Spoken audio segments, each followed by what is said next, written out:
Perkenalkan, nama saya Jasmine Anissa Swadesi, NIM 2021141174. Di sini saya akan mempresentasikan tentang perkembangan perekonomian di Indonesia sebagai nilai UTS mata kuliah perekonomian Indonesia.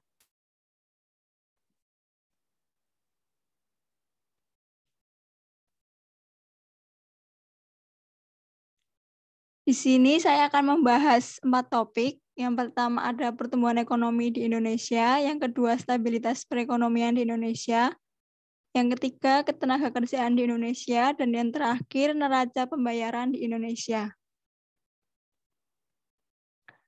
Baik, yang pertama mengenai pertumbuhan ekonomi di Indonesia.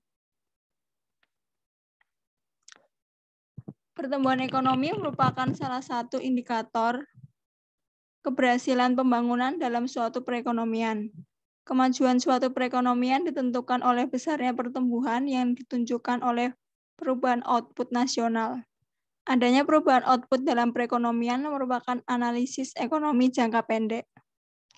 Pertumbuhan ekonomi merupakan upaya peningkatan kapasitas produksi untuk mencapai penambahan output yang diukur menggunakan produk domestik bruto atau PDB maupun produk domestik regional bruto atau PDRB dalam suatu wilayah.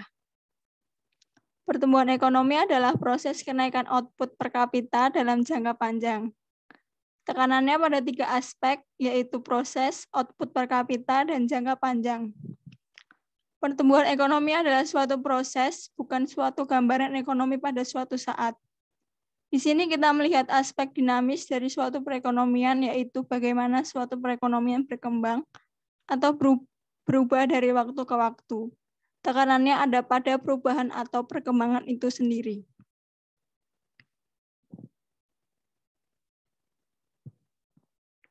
Indikator pertumbuhan ekonomi wilayah. Sebagaimana teori yang dikemukakan oleh Profesor Raharjo Adisasmita, dalam bukunya mengatakan bahwa ada beberapa indikator yang dapat dijadikan sebagai tolak ukur untuk melihat pertumbuhan ekonomi suatu wilayah adalah sebagai berikut.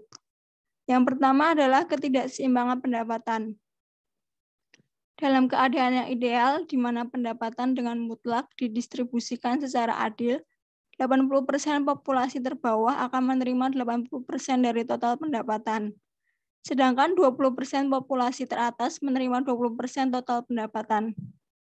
Menurut Perserikatan Bangsa-Bangsa atau PBB, susunan pengelompokan penduduk dibagi 3, yaitu 40% populasi terendah, 40% populasi sedang, dan 20% populasi teratas. Indikator ketidakseimbangan pendapatan dapat diterapkan untuk menilai keberhasilan pembangunan ekonomi di suatu wilayah. Yang kedua, ada perubahan struktur perekonomian. Dalam masyarakat yang maju, pembangunan ekonomi yang dilaksanakan akan mengakibatkan perubahan struktur perekonomian, di mana terjadi kecenderungan bahwa kontribusi atau peran sektor pertanian terhadap nilai PDRB akan menurun, sedangkan kontribusi sektor industri akan meningkat. Sektor industri memiliki peranan sangat penting dalam pembangunan nasional dan regional. Sektor industri dapat menyediakan lapangan kerja yang luas, memberikan peningkatan pendapatan kepada masyarakat, dan menghasilkan devisa yang dihasilkan dari ekspor. Oleh karena itu, perekonomian suatu wilayah harus diorientasikan selain sektor pertanian, tetapi harus pula diorientasikan kepada sektor industri. Yang ketiga adalah pertumbuhan kesempatan kerja. Masalah ketenagakerjaan dan kesempatan kerja merupakan salah satu masalah yang strategis dan sangat mendesak dalam pembangunan di Indonesia.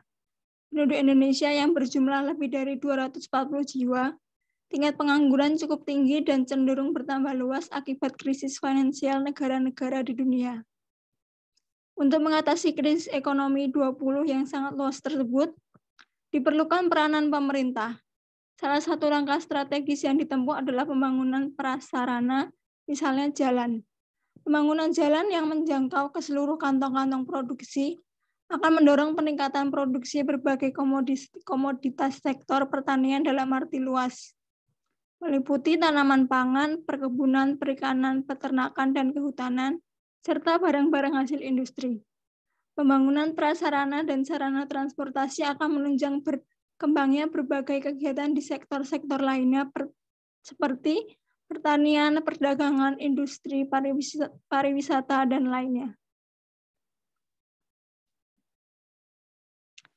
Yang keempat, ada tingkat dan penyebaran kemudahan. Dalam hal ini, kemudahan diartikan sebagai kemudahan bagi masyarakat dalam memenuhi kebutuhannya, baik pemenuhan kebutuhan hidup sehari-hari, seperti sandang, pangan, papan, memperoleh pelayanan pendidikan dan kesehatan, kesempatan melakukan ibadah, rekreasi, dan sebagainya, maupun pemenuhan kebutuhan untuk dapat melakukan kegiatan usaha, misalnya mendapatkan bahan baku, bahan penolong, suku cadang, listrik, air bersih, dan jasa-jasa seperti jasa angkutan, pemasaran, perbankan, dan lainnya. Yang kelima ada produk domestik regional bruto. Salah satu konsep yang sangat penting dalam pembangunan ekonomi regional atau wilayah adalah konsep produk domestik regional bruto atau PDRB. PDRB merupakan ukuran prestasi atau keberhasilan ekonomi dari seluruh kegiatan ekonomi. Salah satu indikator untuk melihat pertumbuhan ekonomi di suatu wilayah adalah dengan menggunakan data produk domestik regional bruto atau PDRB. Menurut definisi, PDRB adalah jumlah seluruh nilai barang dan jasa akhir yang dihasilkan oleh seluruh unit ekonomi di suatu wilayah atau regional tertentu dalam waktu tertentu tanpa melihat faktor kepemilikan. Pertumbuhan ekonomi suatu wilayah diperoleh dari kenaikan PDRB atas dasar harga konstan yang mencerminkan kenaikan produksi barang dan jasa dari tahun ke tahun. Selanjutnya ada faktor pertumbuhan ekonomi. Yang pertama ada sumber daya alam. Sebagian besar negara berkembang bertumbuh kepada sumber daya alam dalam melaksanakan proses pembangunannya. Namun demikian, sumber daya alam saja tidak menjamin keberhasilan proses pembangunan ekonomi apabila tidak didukung oleh kemampuan sumber daya manusianya dalam mengelola sumber daya alam yang tersedia. Sumber daya alam yang dimaksud diantaranya kesuburan tanah, kekayaan mineral, tambang, kekayaan hasil hutan, dan kekayaan laut. Yang kedua ada jumlah dan mutu pendidikan penduduk.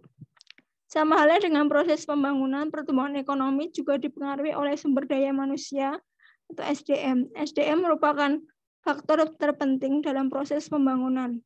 Cepat lambatnya proses pembangunan tergantung kepada sejauh mana sumber daya manusianya selaku subjek pembangunan memiliki kompetensi yang memadai untuk melaksanakan proses pembangunan. Yang ketiga ada ilmu pengetahuan dan teknologi.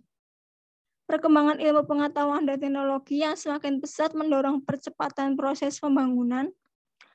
Pergantian pola kerja yang semula menggunakan tangan manusia digantikan oleh mesin-mesin canggih berdampak kepada aspek efisiensi, kualitas, dan kuantitas. Serangkaian aktivitas pembangunan ekonomi yang dilakukan dan pada akhirnya berakibat pada percepatan laju pertumbuhan perekonomian. Yang keempat ada budaya. Faktor budaya memberikan dampak tersendiri terhadap pembangunan ekonomi yang dilakukan. Faktor ini dapat berfungsi sebagai pembangkit atau pendorong proses pembangunan, tetapi dapat juga menjadi penghambat pembangunan budaya yang dapat mendorong pembangunan, di antaranya sikap kerja keras dan kerja cerdas, jujur, ulet, dan sebagainya. Dan yang terakhir ada sumber daya modal. Sumber daya modal dibutuhkan manusia untuk mengolah sumber daya alam dan meningkatkan kualitas iptek. Sumber daya modal berupa barang-barang modal sangat penting bagi perkembangan dan kelancaran pembangunan ekonomi karena barang-barang modal juga dapat meningkatkan produktivitas. Laju pertumbuhannya untuk mengukur kemajuan ekonomi sebagai hasil pembangunan nasional. Pendapatan per kapitanya dipergunakan untuk mengukur tingkat kemakmuran penduduk, sebab semakin meningkat pendapatan per kapita dengan kerja konstan, semakin tinggi tingkat kemakmuran penduduk dan juga produktivitasnya. Selanjutnya ada grafik pertumbuhan ekonomi di Indonesia. Yang pertama, pertumbuhan ekonomi Indonesia triwulan 1 2019. Pertumbuhan produk domestik bruto pada triwulan 1 2019 sebesar 5,07%. Selanjutnya, triwulan kedua 2019, pertumbuhan produk domestik brutonya sebesar 5,05%.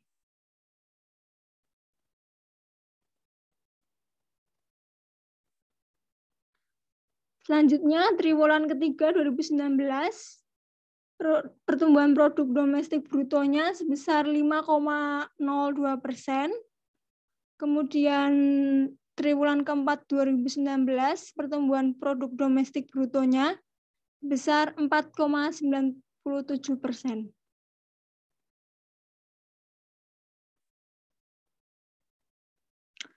Triwulan pertama 2020, pertumbuhan produk domestik brutonya mengalami penurunan menjadi 2,97% dikarenakan awal pandemi COVID-19. Dan selanjutnya triwulan kedua 2020 mengalami penurunan juga yang cukup drastis menjadi minus 5,32% karena dampak dari pandemi COVID-19.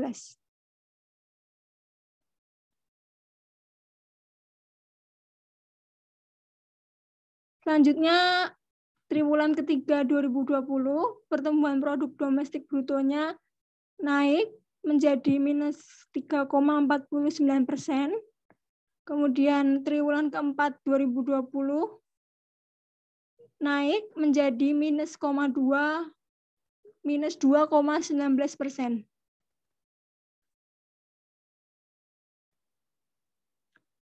Selanjutnya, triwulan pertama 2021 naik menjadi minus 0,74%.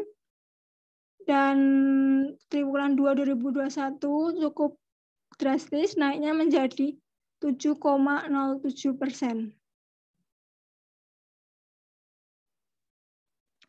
Yang topik yang kedua adalah stabilitas perekonomian di Indonesia.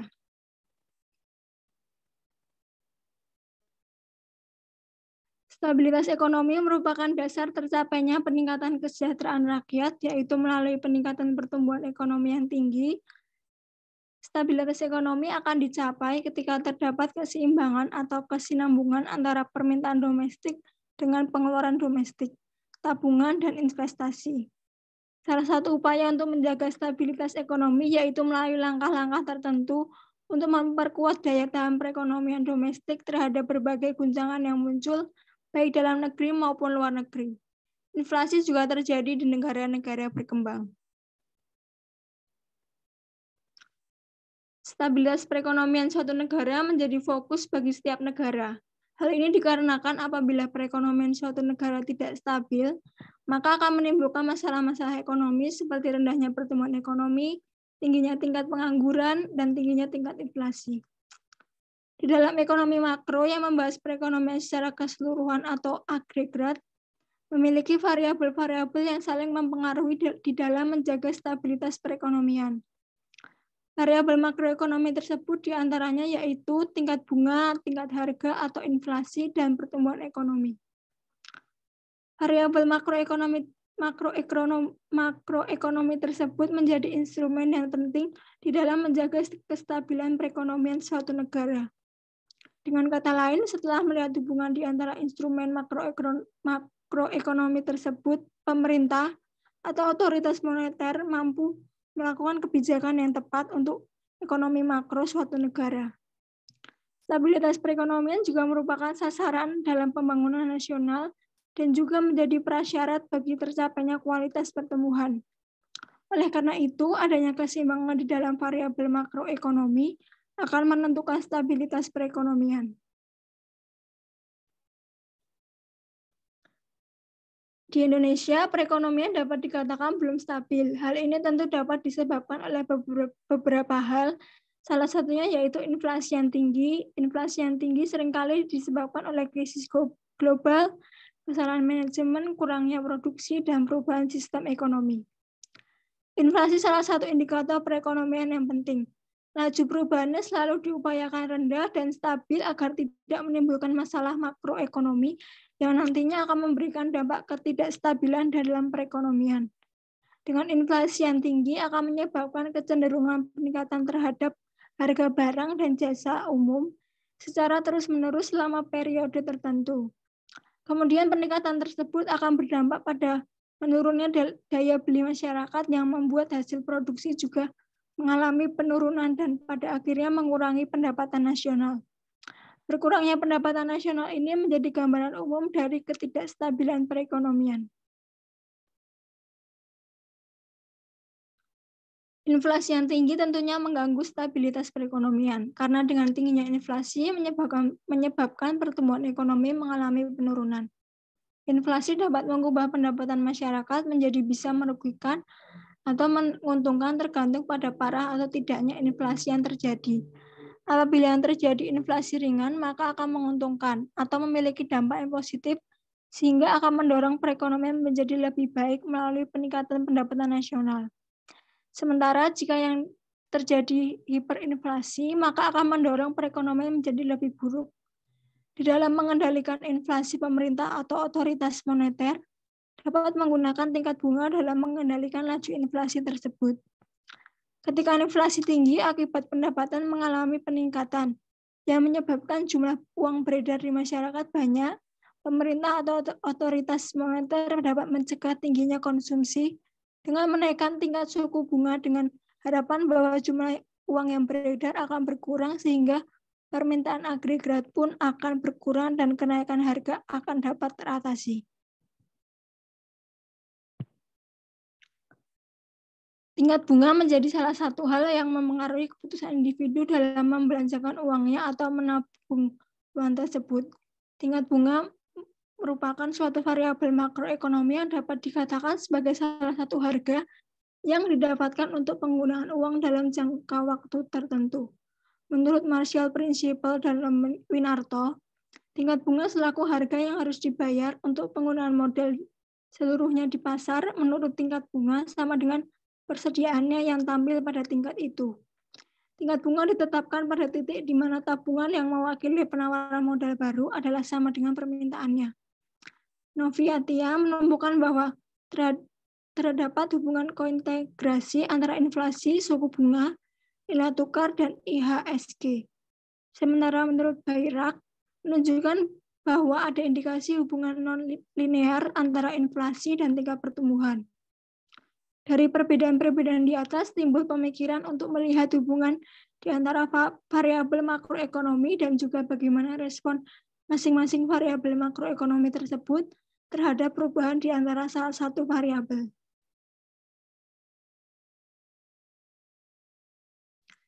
Ini adalah grafik perbandingan tingkat inflasi tahun ke tahun. Grafik yang berwarna biru merupakan tahun 2018.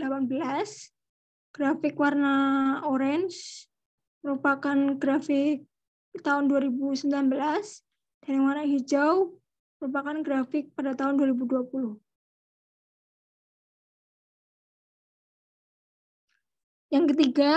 Topik yang ketiga adalah ketenaga kerjaan di Indonesia.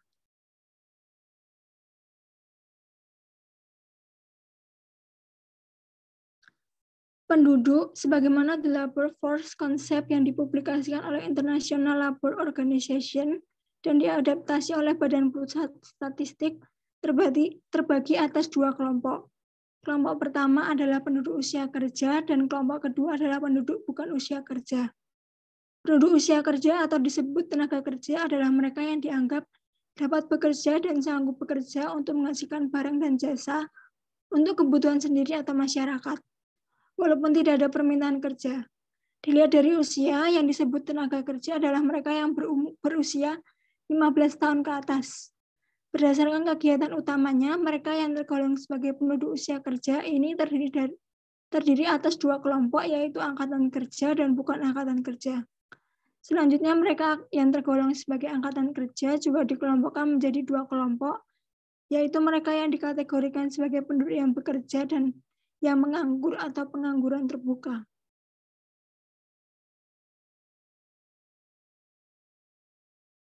Jadi penduduk usia kerja itu penduduk yang usianya 15 sampai 64 tahun. Dan penduduk bukan usia kerja yang berusia 0 sampai 14 tahun atau lebih dari atau sama dengan 65 tahun. Yang merupakan angkatan kerja adalah penduduk usia kerja dan sedang mencari kerja. Dan yang bukan angkatan kerja yaitu penduduk usia kerja tetapi tidak sedang mencari pekerjaan. Misalnya ibu-ibu rumah tangga atau anak sekolah. Dan dikategorikan sebagai bekerja adalah mereka yang bekerja lebih dari 40 jam per minggu atau kurang dari 50 jam per minggu. Dan mereka yang tidak bekerja atau pengangguran. 9 indikator utama dalam pengukuran indeks ketenagakerjaan. Yang pertama, perencanaan tenaga kerja. Indikator utama ini merupakan gambaran efektivitas peran perencanaan tenaga kerja dan sebagai guardians dalam pemecahan berbagai permasalahan ketenagakerjaan di masa mendatang sehingga mampu mengarahkan pembangunan ketenagakerjaan kepada 4 tujuan utama pembangunan ketenagakerjaan sesuai ketentuan pasal 4 Undang-Undang Nomor 30 Tahun 2003 tentang ketenagakerjaan. Yang kedua ada penduduk dan tenaga kerja. Indikator utama ini merupakan gambaran kemampuan suatu perekonomian dalam memberdayakan dan mendayagunakan angkatan kerja secara optimal dan manusiawi. Yang ketiga adalah kesempatan kerja. Indikator utama ini merupakan gambaran ketersediaan kesempatan kerja dalam jumlah dan kualitas yang memadai atau layak bagi seluruh angkatan kerja. Yang keempat ada pelatihan kerja dan kompetensi kerja. Indikator utama ini merupakan gambaran kemampuan pemerintah untuk memberikan, meningkatkan, serta mengembangkan kompetensi kerja, produktivitas kerja, disiplin, sikap dan etos kerja kepada seluruh angkatan kerja pada tingkat keterampilan dan keahlian tertentu sesuai dengan jenjang dan kualifikasi jabatan atau pekerjaan yang dibutuhkan oleh pembangunan nasional dan daerah. Yang kelima ada produktivitas tenaga kerja. Indikator ini merupakan gambaran kemampuan tenaga kerja nasional dan daerah dalam menghasilkan barang dan jasa untuk mendorong pertumbuhan ekonomi ke level yang tinggi. Yang keenam ada hubungan industrial. Indikator utama ini merupakan gambaran efektivitas hubungan industrial dalam mewujudkan ketenangan bekerja dan ketenangan berusaha, sehingga dapat mendorong produktivitas tenaga kerja, pertumbuhan ekonomi, dan penciptaan kesempatan kerja. Yang ketujuh ada kondisi lingkungan kerja. Indikator utama ini merupakan gambaran efektivitas perlindungan terhadap tenaga kerja melalui penyediaan lingkungan kerja yang aman dan nyaman, sehingga dapat meningkatkan produktivitas buruh atau pekerja atau karyawan dan profitabilitas perusahaan. Yang kedelapan ada pengupahan dan kesejahteraan pekerja. Indikator utama ini merupakan gambaran kemampuan suatu perekonomian dalam mewujudkan kesejahteraan bagi para buruh atau pekerja atau karyawan dan keluarganya melalui sistem pengupahan yang berkeadilan dan layak. Yang kesembilan, jaminan sosial tenaga kerja. Indikator utama ini merupakan ketersediaan perlindungan dasar bagi angkatan kerja terhadap risiko bekerja dalam bentuk jaminan sosial tenaga kerja.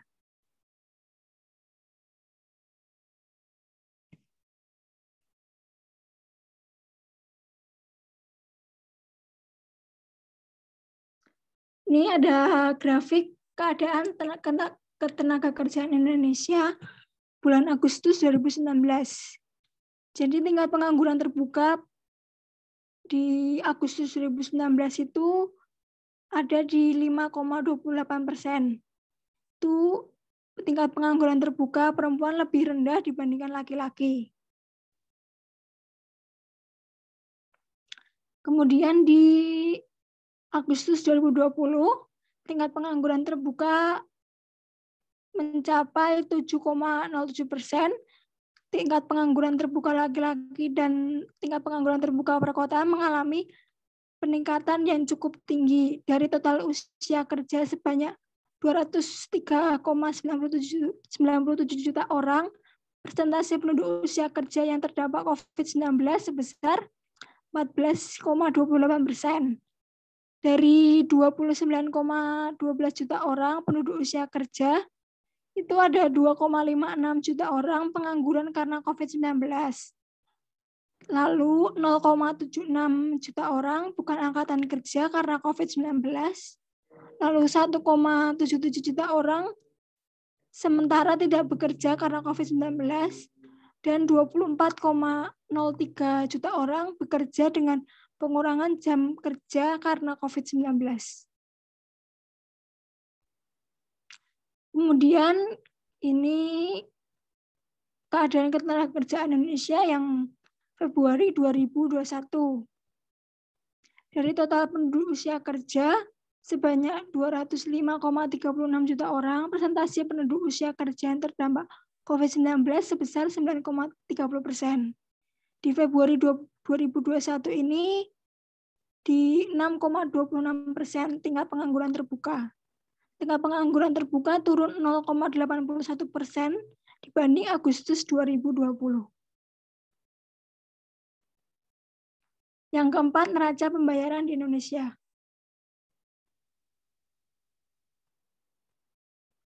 Neraca pembayaran Indonesia merupakan statistik yang mencatat transaksi ekonomi antara penduduk Indonesia dengan bukan penduduk pada suatu periode tertentu. Transaksi NPI terdiri dari transaksi berjalan, transaksi modal, dan transaksi finansial. Statistik NPI merupakan salah satu statistik ekonomi makro yang penting bagi Indonesia di antara sejumlah statistik ekonomi makro lainnya, seperti pendapatan domestik bruto dan jumlah uang beredar. Statistik ini memberikan informasi tentang transaksi ekonomi yang terjadi antara penduduk Indonesia dengan bukan penduduk pada suatu periode tertentu, sebagaimana umumnya penyusunan statistik neraca pembayaran di negara lain. Tujuan pembuatan NPI adalah yang pertama, mengetahui peranan sektor eksternal dalam perekonomian, yang kedua, mengetahui aliran sumber daya dengan negara lain, yang ketiga, sebagai sumber data dan informasi dalam menyusun anggaran devisa, yang keempat, mengetahui struktur ekonomi dan perdagangan, yang kelima, mengetahui permasalahan utang luar negeri, yang keenam, sebagai sumber data penyusunan statistik neraca nasional, dan yang terakhir, mengetahui perubahan posisi cadangan devisa dan potensi tekanan terhadap nilai tukar. Transaksi yang dicatat NPI memperlihatkan perubahan pemberian atau hapusnya suatu nilai ekonomi. Pergerakan nilai ekonomi ini dapat terjadi akibat perpindahan kepemilikan atas barang atau aset finansial, penyediaan jasa-jasa, penyediaan tenaga kerja, atau penyediaan modal. Berikut beberapa contoh transaksi yang dicatat oleh NPI. Yang pertama, penjualan dan pembelian barang dengan negara lain seperti ekspor minyak sawit dan impor bahan baku atau barang konsumsi.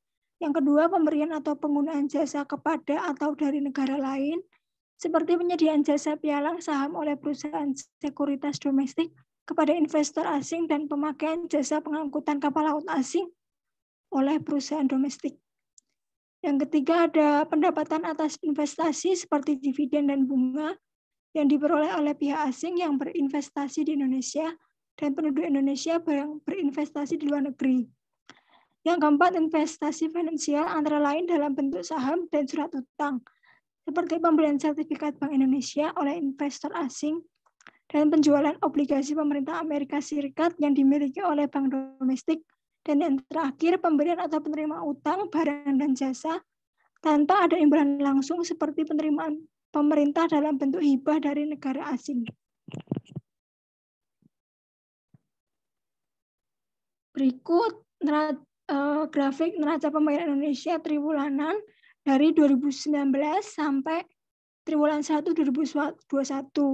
2019 triwulan 1 ada 2,4 miliar US dollar, yang triwulan 2 minus 2 miliar US dollar, triwulan 3 0, triwulan 4 4,3 miliar US dollar, 2020 triwulan 1 minus 8,5 miliar US dollar, triwulan 2 9,2 miliar US dollar, triwulan 3 2,1 miliar US dollar, triwulan 4 minus 0,1 miliar US dollar, dan 2021 triwulan 1 4,1 miliar US dollar.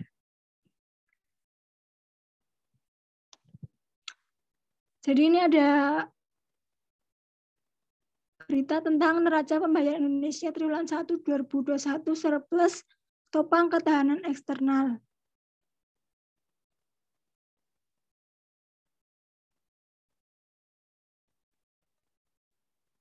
Berikut daftar pustaka dari PPT yang saya tampilkan. Sekian presentasi dari saya. Terima kasih.